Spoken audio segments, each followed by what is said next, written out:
পবিত্র রমজান মাসে যুদ্ধবিরতি চুক্তি লঙ্ঘন করে দখলদার ইসরায়েলের গাজায় চালানো নির্বিচার হামলায় গত দুদিনে অন্তত ৯৭০ জনের প্রাণহানি ঘটেছে। বুধবার গাজার ক্ষমতাসীন গোষ্ঠী হামাস নিয়ন্ত্রিত স্বাস্থ্য মন্ত্রণালয়ের পরিসংখ্যানে ইসরায়েলি হামলায় প্রাণহানির এই তথ্য জানানো হয়েছে। এতে বলা হয়েছে, যুদ্ধবিধ্বস্ত গাজা উপত্যকায় ইসরায়েলের নির্বিচার হামলায় গত ৪৮ ঘণ্টায় ৯৭০ ফিলিস্তিনি নিহত হয়েছেন।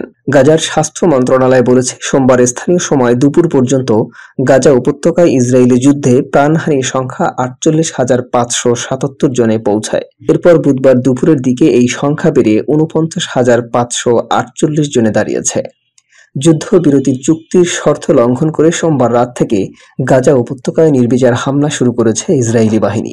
গত জানুয়ারিতে শুরু হওয়া এই ভঙ্গুর চুক্তির পর এটাই সবচেয়ে প্রাণঘাতী ইসরায়েলি হামলা বলে জানিয়েছে হামাস নিয়ন্ত্রিত স্বাস্থ্য মন্ত্রণালয়। এদিকে গাজায় নিযুক্ত জাতিসংঘের একটি ভবনে বুধবার ইসরায়েলি সামরিক বাহিনী হামলা চালিয়েছে।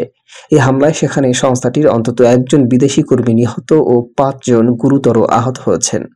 গাজার স্বাস্থ্য মন্ত্রণালয়ের বিবৃতিতে বলা হয়েছে, ইসরায়েলি হামলায় জাতিসংঘের প্রতিষ্ঠানে কাজ করা একজন বিদেশি কর্মী নিহত ও ৫ জন গুরুতর আহত হয়েছেন। মধ্য গাজার গভর্নরেটের সদর দপ্তরে ইসরায়েলি বোমা হামলায় হতাহতের এই ঘটনা ঘটেছে। আহতদের উদ্ধারের পর আল আকসা শহীদ হাসপাতালে নেওয়া হয়েছে বলে জানিয়েছে মন্ত্রণালয়।